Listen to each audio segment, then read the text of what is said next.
Welcome, everybody, to the Resident and Family Support Council. I know this is a very busy week for many, many people with Thanksgiving being a couple of days away here now. And I know we've probably got a lot of people that are thinking about what it is that they're going to be doing through the holidays and who they're going to be spending it with. And it starts bringing back a flood of memories for people, I'm sure. And it's a wonderful time of year. But it can also be a very stressful time of year for people. And that's one reason why we wanted to talk today about this topic, caring for those caregivers who live in for those who care for somebody who lives in long-term care. Many times the person that cares for somebody, when they move into the long-term care facility, they still do feel that stress. They still do feel that piece of their world is out of their control now, because if the individual they were caring for their loved one at home, and then their loved one had to move into a long-term care facility, it feels like, now what do I do? How do I still be able to care, but I've also handed the care over to somebody else? So it can be a really, really difficult place to be in for many people. I know just from personal experience, we went through this in my own family when my father-in-law moved into a long-term care facility. So I know that it can be a difficult thing for people to deal with, just that thought process of, am I still a caregiver or am I not that caregiver anymore? And you know what? You still are. You're still a caregiver, even though your loved one moved into a long-term care facility. So we really wanted to talk today about this, and we just wanted to have an open conversation.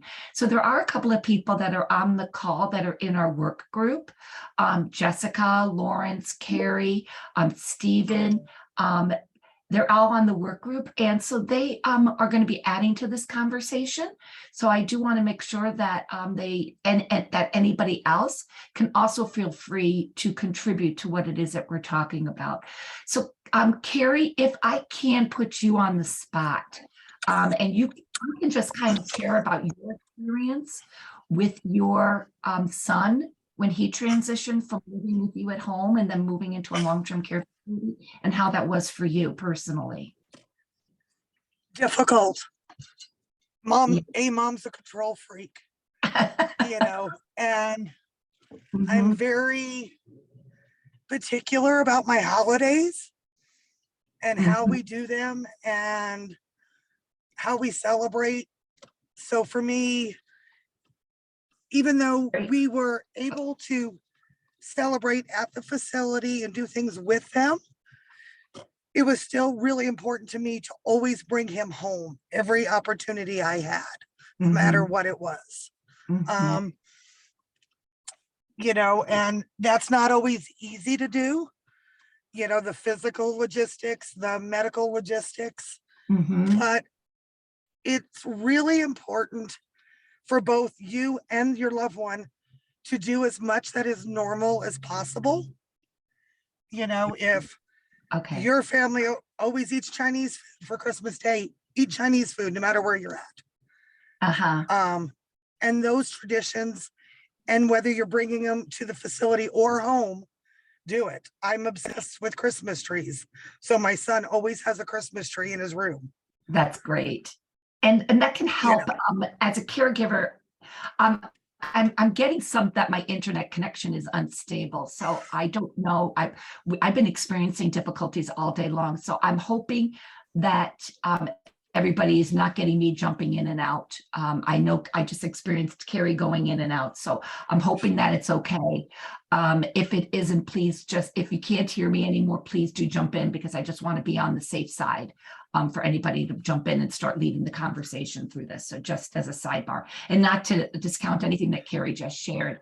I think this piece about caregiving, I think you were touching on that, Carrie. It's still needing to be that mother at the same time of being that caregiver, needing to still be that daughter as the same time as being able to also be able to care for the individual. And that's where it can get really, really difficult. It's caregiving is not really a job, it's the state of mind.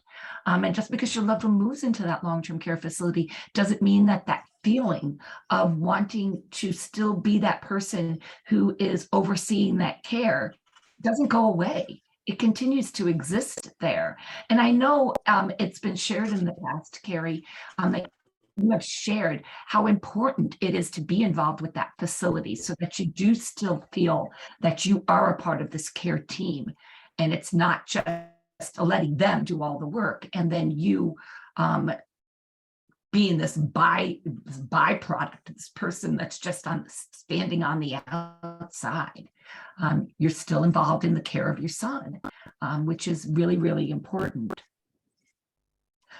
We've talked about this in the frame of being a caregiver, but it was brought up. Absolutely. Yeah, it was brought up about being a care partner. I'm curious what that conjures to people's mind when you think about caregiver and you think about care partner. How does that change things for people?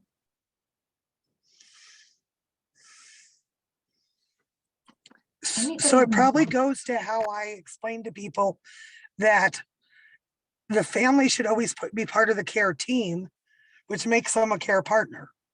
You know, it is, yes, they might be caring for your mom, but if they don't have you be partnering with them, how are they going to know the important little details? You know, not the things that are in the chart, but the things that make your mom who she is. And to be that person who continues to communicate to that team, because you know that individual well, and to make sure that you're respected in that manner as that care partner for your loved one who lives in the facility. Is that what I'm hearing? Yes. Okay. One of the things we really want to make sure is that as people are going through this experience, that they really do feel that they're sitting at that table with the other people who are a part of that team, that you are the one that can make sure that your voice gets listened to very strongly. Keeping in mind, as that person who has a strong voice, to really be acting from the place of what it is that your loved one wants, not to be acting from a place from where you want. That really is the whole premise of what the Ombudsman program is all about. As Ombudsman, we advocate for those that live in the facility. And if I got a phone call from a loved one regarding something that they wanted for their loved one, we would go to the resident and ask the resident if that is what they really truly want. So I think that important as being a caregiver, that we also operate from that same vantage point, that we look at what the individual wants, not from what we think might be important for the person, but actually what is important for the person. I think that's an important piece that we do.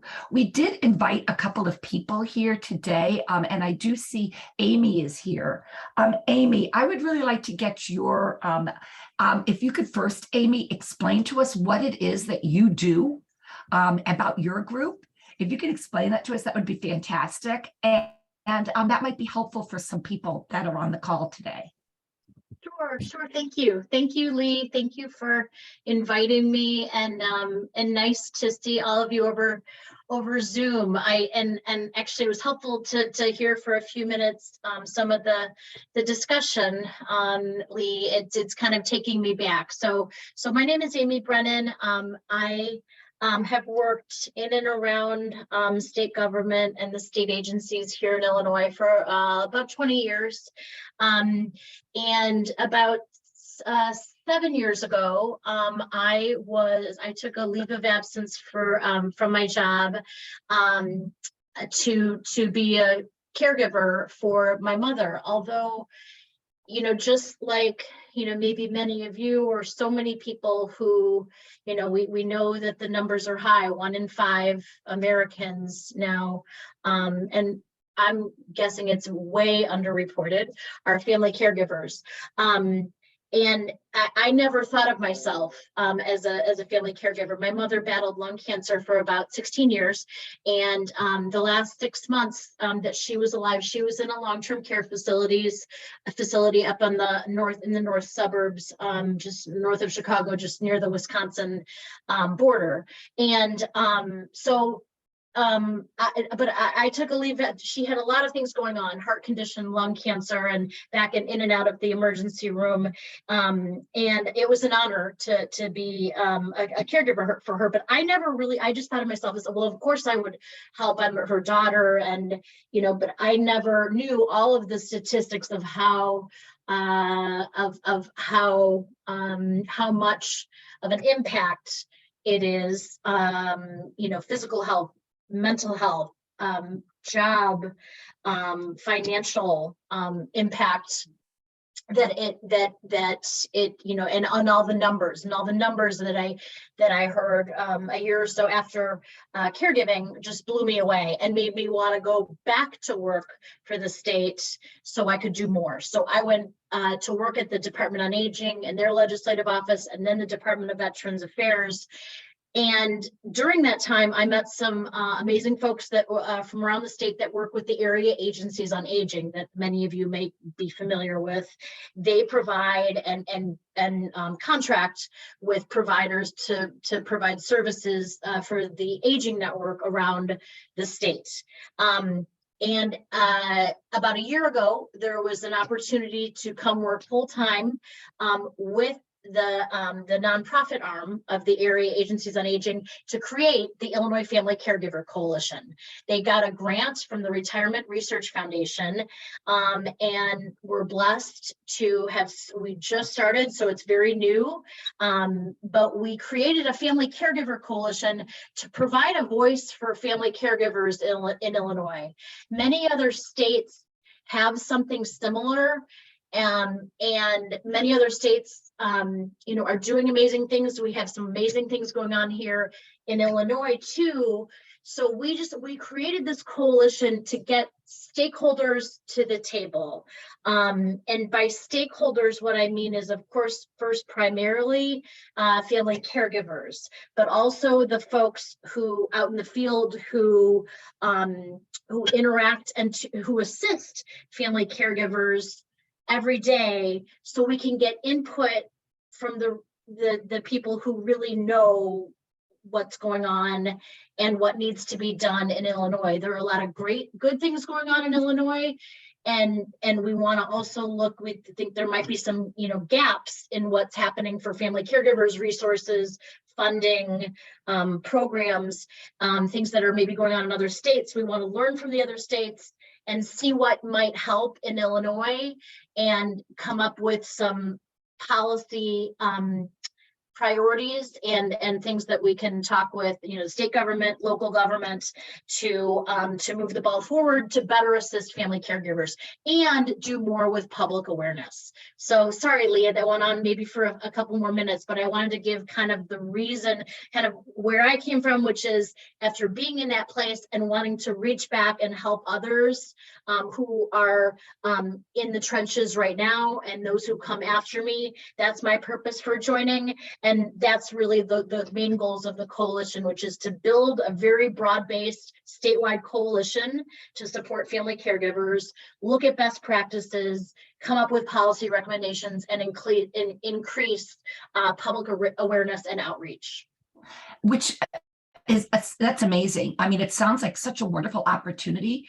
So when you mentioned, the stakeholders, is this open for any family caregivers to be a part of? So people that are a part of this today could be a part of this. Absolutely. Well, that's wonderful. We welcome it. And how frequently? What does the coalition look like? How do you meet? When do you meet? If you could share information regarding that. Yep, no, great question, Lee. So just like this call right now, since it just started last year and it was, during, still pretty height of the pandemic, we've been meeting and it just gets easier. So our last call a couple of weeks ago, we had almost 100 people join us. And so we meet via Zoom once a month. Our next one, we're gonna take a break for December and meet up again. Our next meeting is January 18th. What I can do is I can leave my email address in the chat if anyone wants to email me to join the upcoming meetings starting in January. And I'll also drop a link. We're very excited in honor of Family Caregivers Month.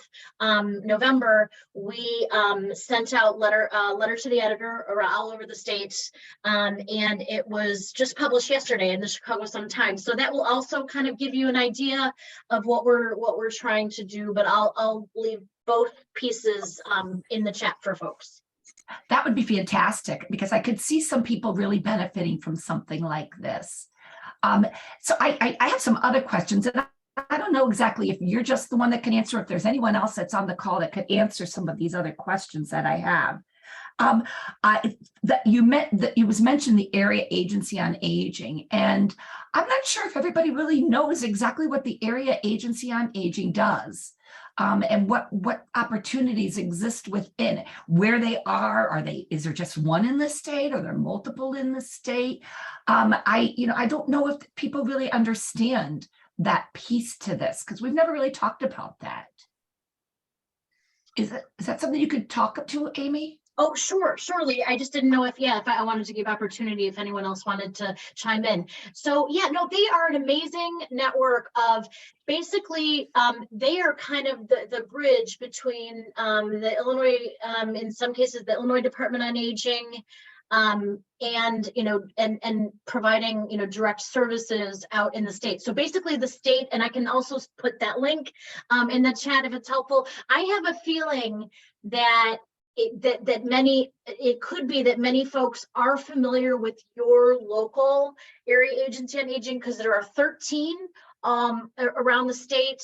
So basically the state is split up into regions. So like City of Chicago, suburban Cook County, all of the collar counties, Northwest Illinois, down, and then in central Illinois, southern Illinois is split up into, I think, 4 or 5 regions. So you might be familiar, say, with southeastern Illinois Area Agency on Aging, western Illinois Area Agency on Aging. I think there's one called Egyptian, Age Smart, Age Link, Age Guide, Age Options. So if any of those organizations, they're nonprofit organizations, and they provide, they contract with the state of Illinois. It's in statute, it's in Illinois state statute, and it's also federal law, that basically the whole country. So it's not just unique for Illinois. Every state throughout the country has their state, just like ours, split up into regions. And so there's federal funding, say from the Older Americans Act. There's a lot of funding that comes through the Older Americans Act, and it goes to through kind of between like Department on Aging and then ultimately to these area agents on aging. So they provide like home delivered meals, and some caregiver services like stress busters, and some legal services. I'm trying to think of some of the other, there's respite care. Thank you. And there are a number of services that you can reach out to them. And like I said, I'll provide a link. It's on so when folks reach out to say the Department on Aging, and you might be familiar with their website, they have on their website, they have a map of the state of Illinois. And then you click on the map depending on where you live, and that'll pop up one of the area agencies on aging. So I don't know if that helps, Lee, if that might sound familiar to folks. And I hope that I am explaining. I'm going to jump in for a second. Yeah. So first of all, they also help adults with disabilities. It does not have to be 65 and over. Correct. So Correct. Any adult over 22, I believe it is 22, they can help. It's also the place people go for help when they want to fill out circuit breaker to get, the discounted prescription drugs or license plates.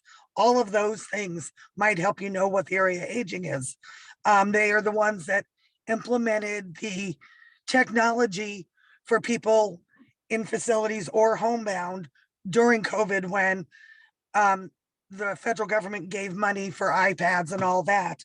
Yep. They were how people got these services. Yep, you're right, Carrie. Thank you, Carrie, and good to hear your voice, Carrie. Hope you're feeling better. I'm getting Amy, there. I posted a link to the provider profile search in the chat. Thank you. And also, Stephen, I see that you put the Sun-Times article. He's our registered guru who, while we're talking and we talk about little references, Stephen pops that stuff into the chat for us. Oh, I love it. I love it. I So good. Thank know. you. Yeah, he's great with that. Usually So get the right there's, thing. I'm sorry, what, Stephen? I said I usually get the right thing.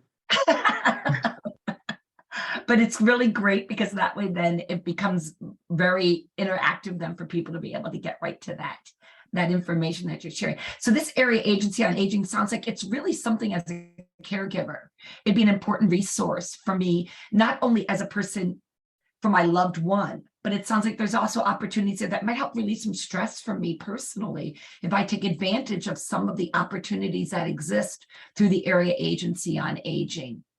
And I would just click on that link and be able to just call that number for the local area agency on aging, and they'd be able to help guide me through what I may be able to use, correct? Absolutely, absolutely. And thank you. And you reminded me of one really, one important factor that we're hearing from other states of how they've been able to be successful in getting more funding and resources to go toward family caregivers.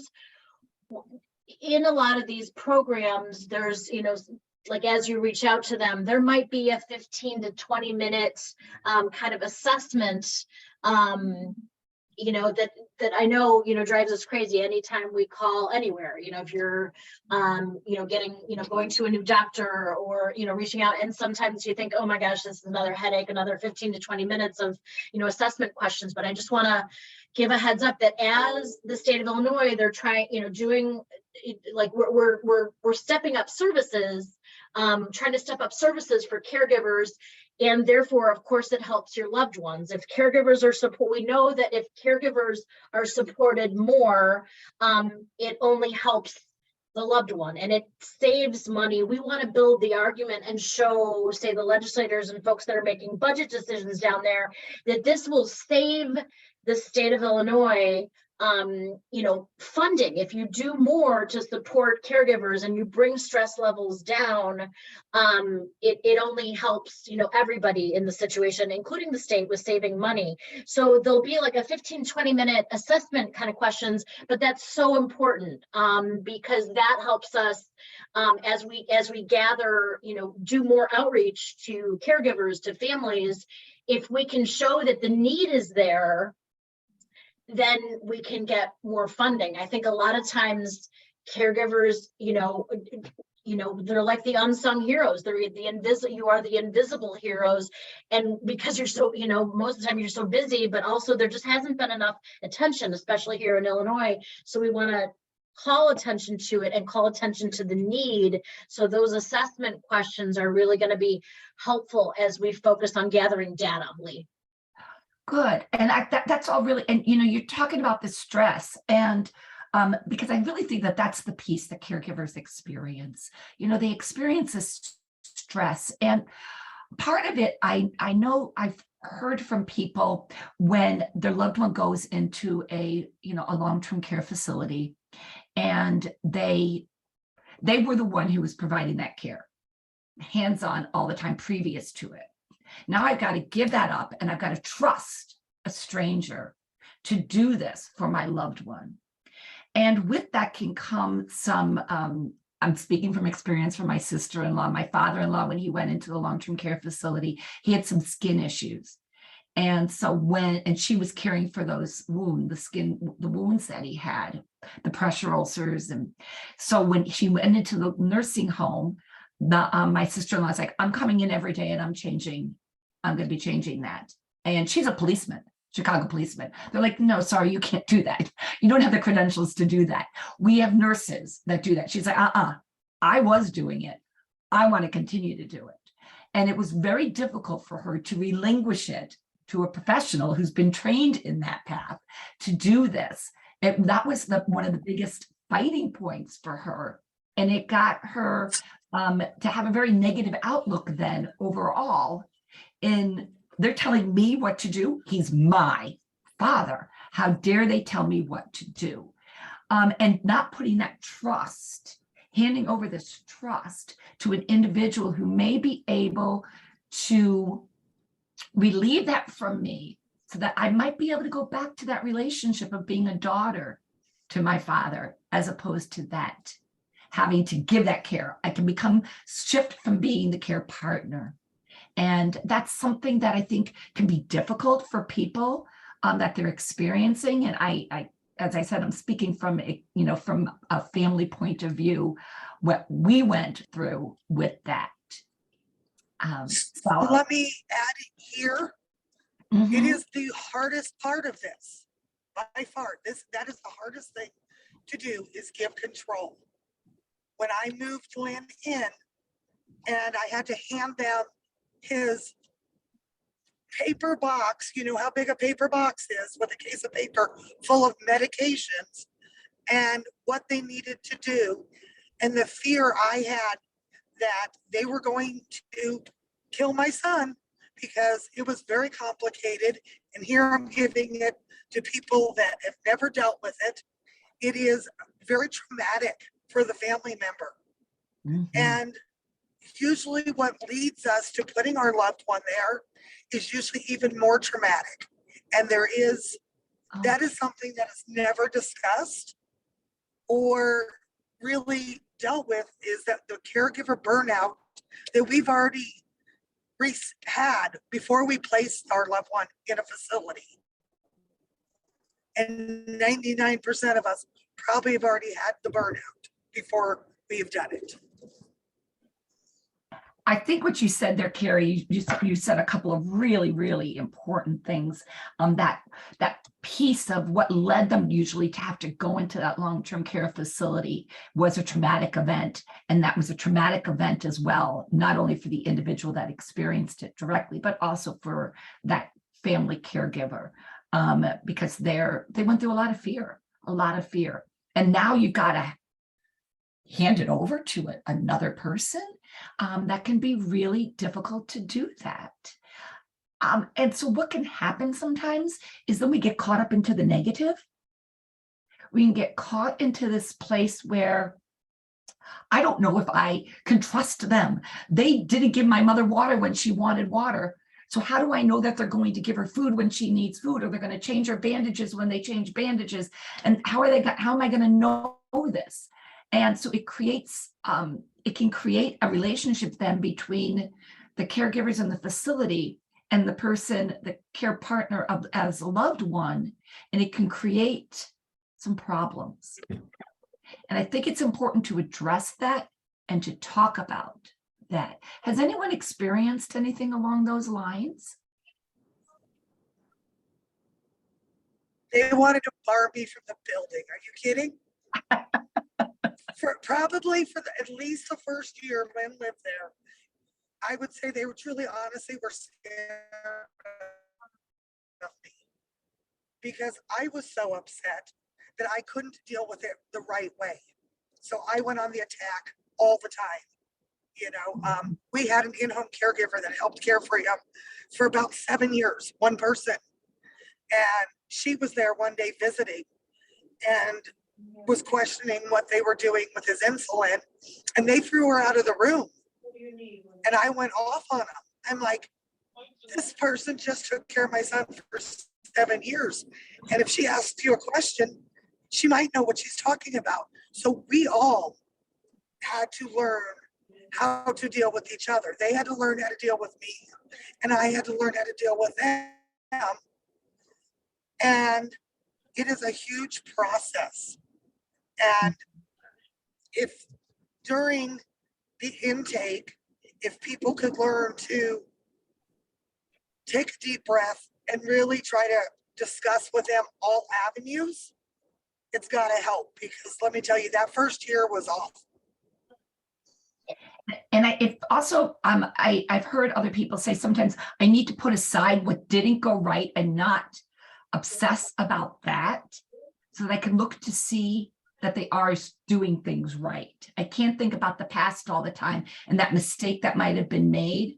I've got to get beyond that and go to a place where I do have to start to trust, because this is where my loved one is living. And that can be a really big ask, a very big ask for people. And I think part of this is to know them, where do I go for resources? And it sounds like, Amy, your group is a great opportunity for people to be able to come together for a resource. We want people to be able to share here any topics that they feel they need more information. I do feel that information is power. And if you have information on, it makes you feel more in control and more knowledgeable about what's going on, because let's face it, I mean, a lot of people, we don't understand what's going on here as we're aging. We don't understand what's going on with our loved one. They're changing, their needs are changing, and it can become very, very cumbersome for all of this to happen. And so resources are really important, being able to talk to other people. Has anyone ever engaged in a family caregiver support group? And if they have, what does that look like? If anybody's ever participated in one? I do hear, I'm going to just mute Georgina. Okay. Has anybody ever participated in a caregiver support group, even as an observer? I know we've got a couple of ombudsmen. I don't know if they've ever participated in family council or a caregiver support group. Lee, this is Jessica.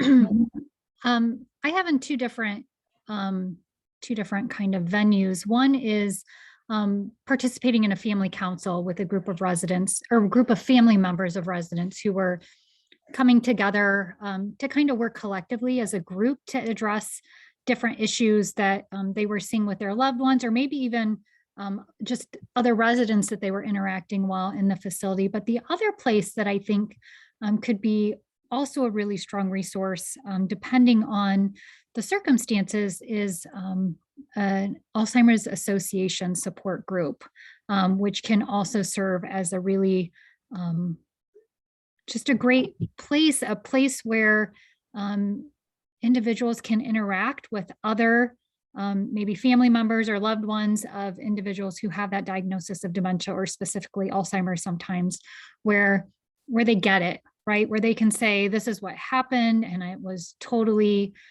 caught me off guard, or I didn't understand it, or this is what they're telling me, and have other people who've walked that walk or are currently walking that journey and that shared experience to come alongside each other and help build each other up, who are in that kind of walking that same journey. So those would be the two that come to mind for me. And that I think that's really a great resource for people, are those groups. And the Alzheimer's Association in itself has a 24-hour, 7-day-a-week hotline number that you actually can call. And I'll go ahead and I'll put that in the chat as well. So 7 days a week, there could be somebody, and it could be that opportunity at 2 o'clock in the morning when you just don't know what to do because your loved one wants to go out the front door in the middle of the winter and you're not sure how to deal with this. So I'll go ahead and I'll put that number in there because I did take it down from earlier today, thinking about some of the resources that I've heard in the past. And I would also add that AARP has done, and again, I know these are, more for Aging Network, but I agree with what Jessica just said. I think Alzheimer's Association is fantastic. AARP has some great, I've just seen them step up their game in the last 6 months or so. You may have seen some of their recent advertising, just a lot more support services for caregivers. And so what our coalition is really more about is about, getting all of your input and good ideas about, like, you know what, these are the things, you know what, family tax credits, or you know, for caregiving, getting, you know, asking businesses, you know, if folks are also working and family caregiving. And we want to encourage businesses to do better in Illinois about supporting their employees, current and future, when they're doing caregiving. There are a lot of companies that are doing good things. Google, some other companies are giving more time off instead of just sick and vacation, also adding caregiving. I think 10 or 15 days a year, flexible time for caregiving, because we know that it, you know, can happen anytime, and you need more time to take off for caregiving. So our group, and while I hope that we'll have enough family caregivers that we can like split off into groups in like the beginning of the year to really drill down and hear from family care, like, but right now we're going to be kind of focusing on like, what are the policy recommendations, what should the state of Illinois, or, you know, even pushing up to the federal government with some of these recommendations that came out with this RAISE Act. What are, you know, they came out with some wonderful recommendations. I'll also leave that, or if Stephen is still on, if he can find the ACL, the RAISE Act recommendations. They just came out with hundreds of recommendations for at both the federal level and state level and community level of what more can be done to support family caregivers. And you have an opportunity, an individual, an organization, anyone can submit comments from now until November 30th.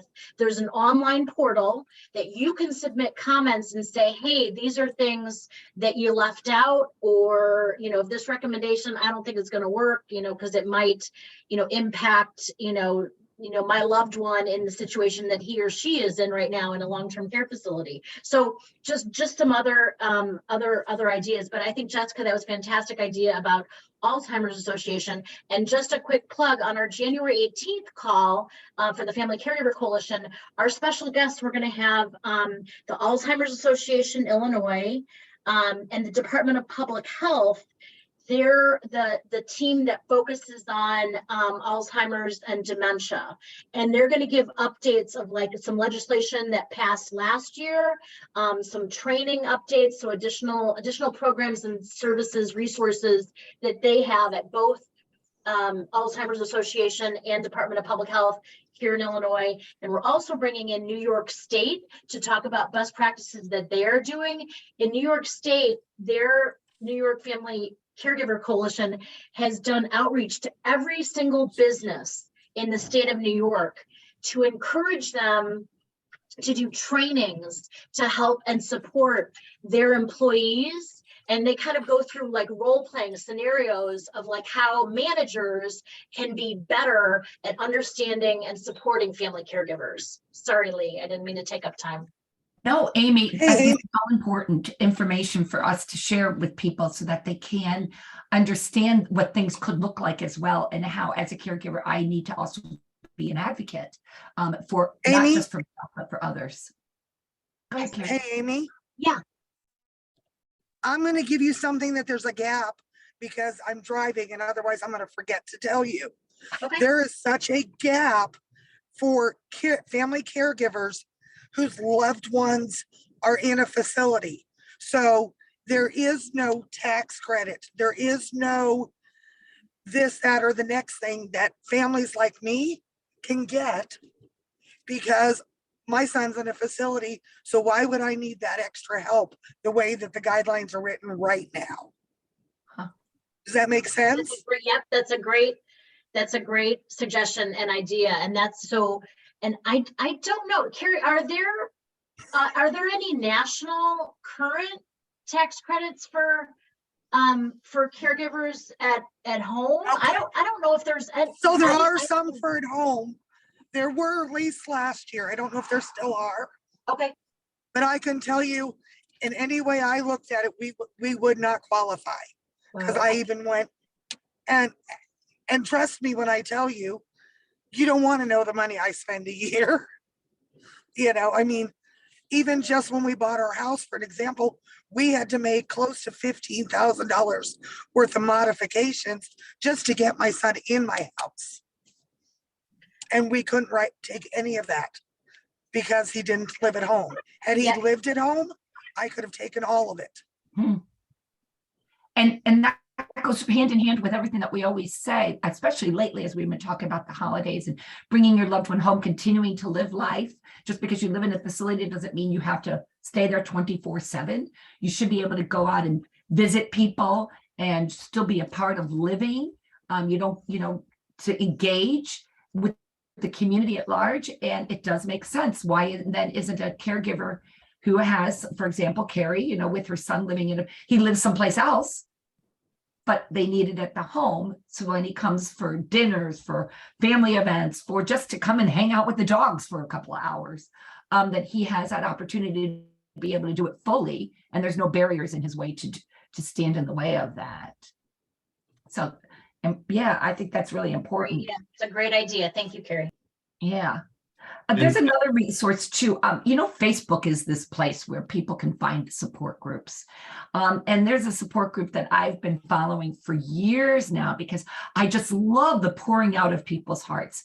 It's called Memory People. And it's for people that are caregiving to somebody who has a dementia related diagnosis. And I know some of these are all centered around more that dementia, Alzheimer's thing. But other people are also a part of that. And you hear, my mother's moving into a long-term care facility this weekend, and I don't know how I'm going to handle this, or this is what's going on there, or my loved one's at home and their disease process is progressing, and I don't know what to do about this. I just need to vent. And you get this community of support from all these strangers saying, been there, done that. I know exactly how you're feeling. Stick through it. You'll feel better. You need to take time to yourself. It's just a really great, another really good supportive resource for people. And I fell into it. And I would encourage other people to do some Googling or searching on Facebook for some other opportunities like that for you, for maybe your specific need. For what you're experiencing with your loved one, because Facebook can be great for that. Jessica, you wanted to say something. Yeah, Lee, as I listen to this conversation and I think about the title that was put on today's event, Giving Thanks for Family Caregivers in Long-Term Care, I think one thing that's really, really important, and I know me, Jessica, the ombudsman specialist, it's not that I have any special magic powers to give this to the caregivers on the call, but we really want to give you all permission to take care of you. I think the best way that any of us can be good caregivers and care partners is to not lose sight of the fact that we need to take care of us so that we can help take care of others. And I know we've kind of moved through our call, but I really think that that's important. And if it's something you're struggling with, I encourage you to take advantage of these resources and maybe even ask other people, how do you do that? What does that look like for you? I'm stressed out. I'm thinking of the situation where you described your sister-in-law feeling like she needed to be there every day and providing, that care. And it feels weird to say giving permission, but I don't know a better way to say it really. But it is very important. much so. Hey, Stephen. Yeah. Would you give a very short overview of what a family council can do if a facility has issues? Give them a overview of what you and I helped accomplish somewhere. You know what I mean? Trying not to say too much. Oh gosh. But okay. I think it's also important that people know what a family council can do, because we did accomplish something major. Yeah, we did. And first I want to give an analogy based off what Jessica was saying. If any of you have ever flown in an airplane, they go through their opening spiel, here's the exits and whatnot. Well, they get to the part where they're talking about if the cabin depressurizes and the oxygen masks drop. They tell you, parents, put your mask on first. You have about 10 seconds to get your mask on before you pass out. So you have to get your mask on first, and then you get your kids on. You have to take care of yourself. If you try to put your kids' mask on, which is what we would intuitively want to do, you're both are going to pass out. So make sure you're taking care of yourself so you can be there for your loved one. But yeah, so what family councils can do. Now, it can be frustrating as an ombudsman sometimes when we're involved with family councils, because we have to take direction from the resident, and we're hearing all of this feedback from family members. So that can be it can be a handicap for us. But a few years ago, during the height of COVID, we were just getting complaint after complaint about a one facility in particular. We pulled together a group of families who knew more families who knew more families, and we ended up distributing a questionnaire to several family members. I want to say it ended up being 90 individuals that received the questionnaire. It was all families, and it was just asking, what is your opinion on the quality of care and the visitation procedures? Because I mean, this was, I forget how many pages the facility's visitation procedure was, but I want to say it was like 9 pages. And this was after IDPH had relaxed a lot of rules. Yeah, and the rules were. Oh, go ahead, Carrie. Go ahead. No, Well, you're fine. I just wanted to add that. Okay. And the rules were so complicated because I saw some emails between family and staff. The rules for visitation were so complicated that the staff didn't even know what category to put people into and what was allowed and what wasn't, because they had 4 different categories and each one had a different set of rules. So we put together this survey. I think we got 66 of the 90 back, which is a really good response rate, and that tells you right there that there's a lot of concern. Eventually, and we had close to 30 questions on this survey. Yeah, this was a very detailed survey because we wanted to make sure we knew what these families' problems were. Mm-hmm. And eventually the visitation, we ended up going to the board of this nursing home and discussing with them the concerns, giving them the questionnaire results, and some redaction was done to make sure that people stayed anonymous. But the visitation was eventually simplified. It didn't happen overnight, but at that time, you didn't expect anything to happen overnight. That was huge. And we will be looking at, we did one of these meetings early on family councils, but we're going to be doing another one. We have an individual who's been a part of these calls, but I see she's not on today. I know it's a tough week for everybody with Thanksgiving being this week, but we're going to be asking a family member who's been a participant of these meetings to talk about her journey with setting up family councils. And she's actually out of New York. So she's going to be joining us probably in either late January or February to talk about that. So stay tuned for that. And also, if you're curious about resident councils, now there is a YouTube video in our YouTube video library from these meetings about that. And then also always know you could talk to your regional ombudsman, and Stephen put that information for how to get in touch with your regional ombudsman at the beginning in the chat so that you can start one in your area, because the messages that I'm hearing is when Jessica said permission to care for yourself, I do feel that there needs to be this permission because there becomes guilt otherwise. How can I take time for myself when my loved one is going through this? I can't take time for myself. But if you don't, you're not going to do a good job, as Carrie shared with us.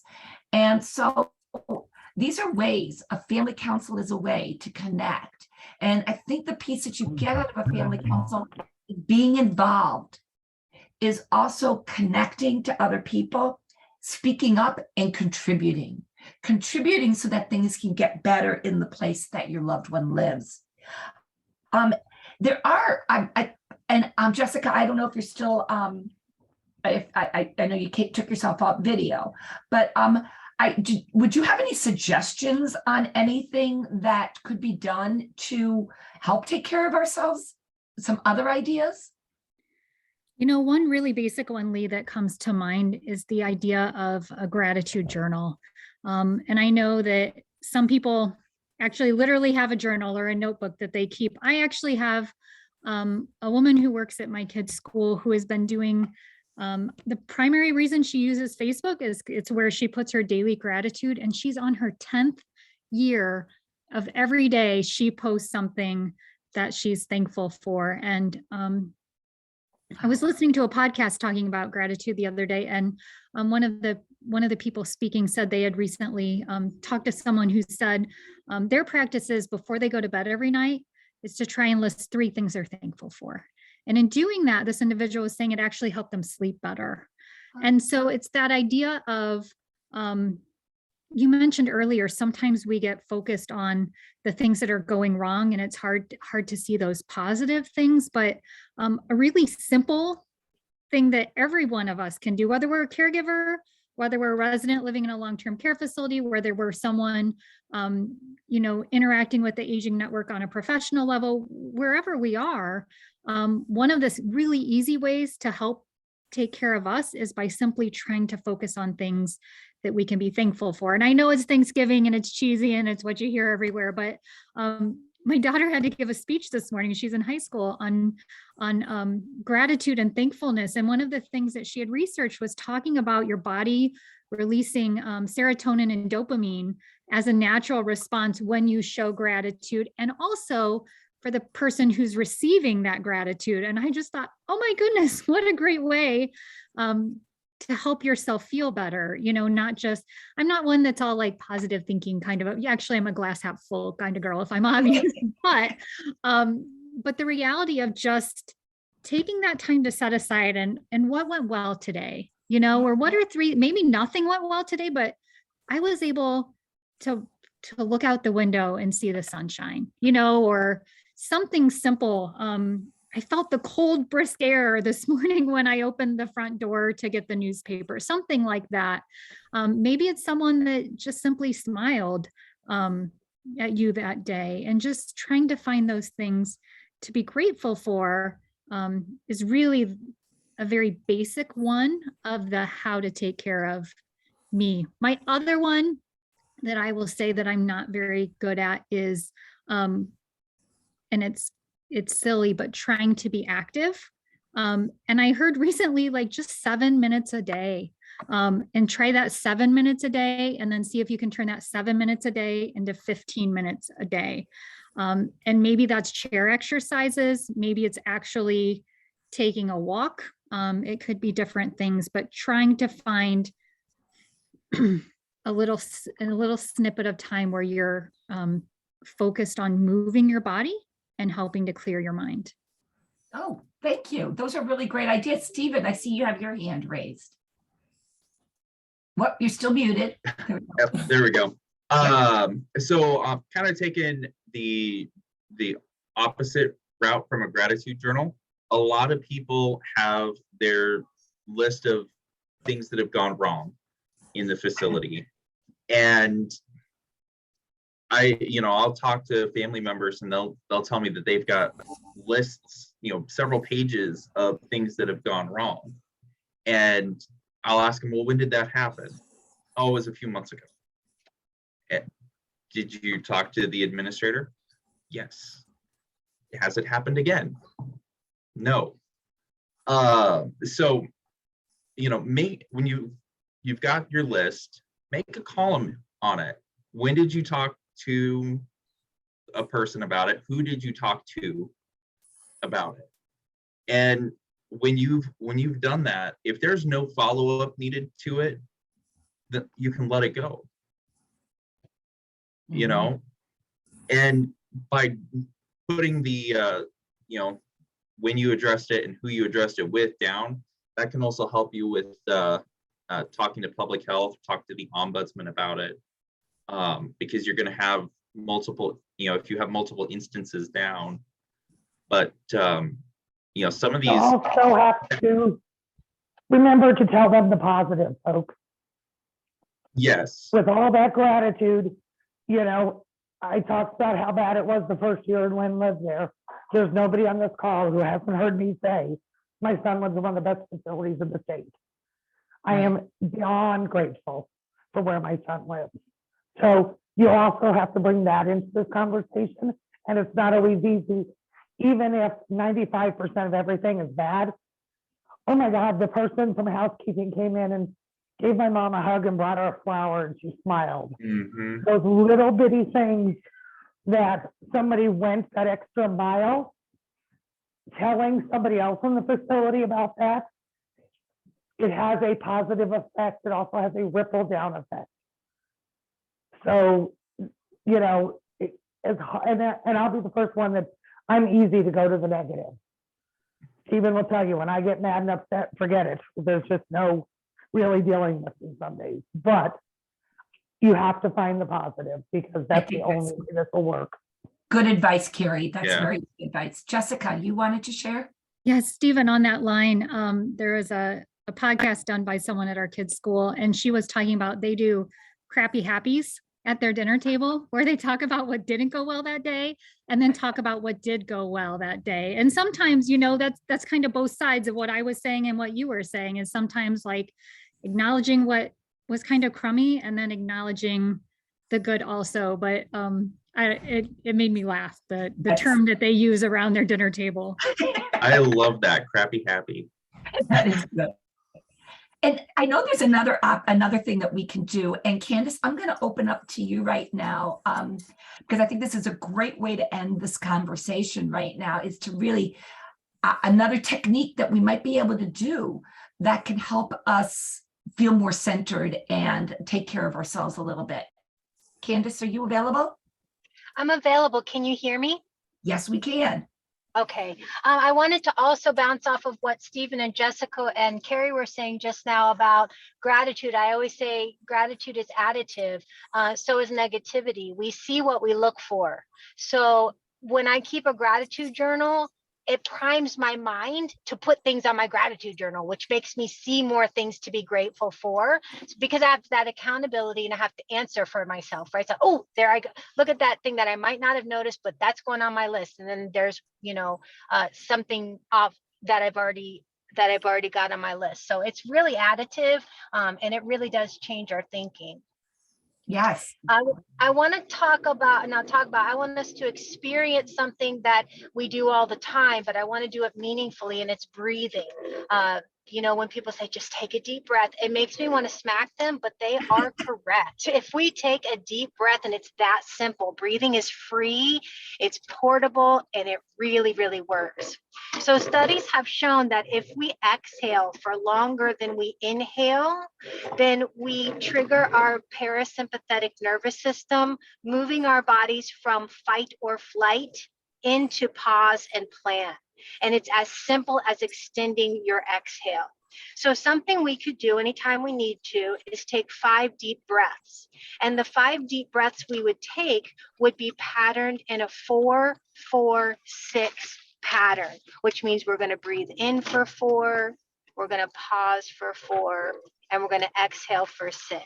Okay, so let's just take a moment to close our eyes and relax our shoulders. And you might just have noticed how tense your shoulders were without even knowing. Okay, exhale. 5, here we go. In, 2, 3, 4, pause, 2, 3, 4, exhale, 2, 3, 4, 5, 6. Again, in, 2, 3, 4. Pause. 2, 3, 4. Exhale. 2, 3, 4, 5, 6. In. 2, 3, 4. Pause.